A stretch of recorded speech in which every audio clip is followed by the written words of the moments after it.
मैं निवेदन करता हूँ महिला मोर्चा की नेत्री परिमिता जी कृपया मंच पे आए और अपना आसन ग्रहण करें।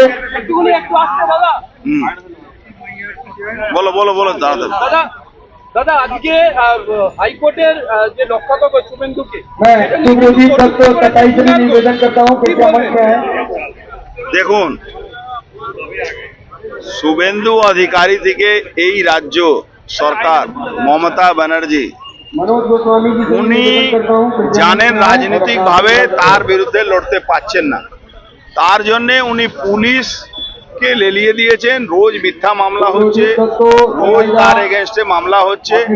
আজকে হাইকোর্টে উনার 15টা কেসকে ওয়াশ করেছে, 5টা কেসের উপরে সিবিআই আর জয়েন্ট এখানকার ওয়েস্ট বেঙ্গল পুলিশকে একটা সিট গঠন করেছে।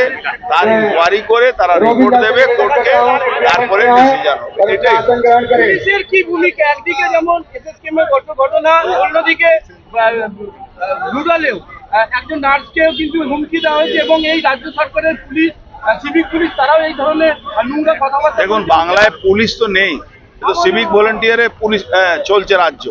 এখানে তো পুলিশ বলে কিছু শব্দ নেই, এখানে পুরোটাই সিভিক ভলেন্টিয়ার চালাচ্ছে। এই সিভিক ভলেন্টিয়াররা না এদের কোনো ট্রেনিং আছে, না এদের কোনো জ্ঞান আছে, না লেখাপড়া আছে।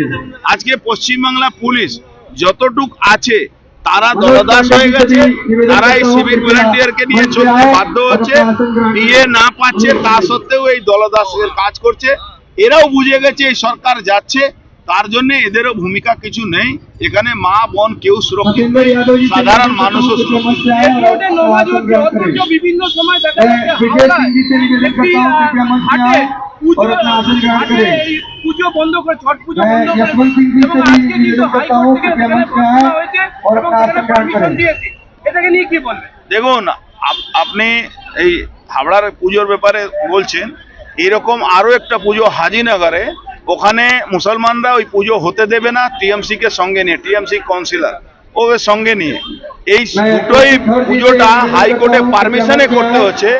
বাংলায় এখন সনাতন ধর্মকে যদি মানতে হয়, পুজো করতে হয়, কালী পুজো করতে হবে, দুর্গা পুজো করতে হবে, কোর্টের অর্ডারই করতে হবে।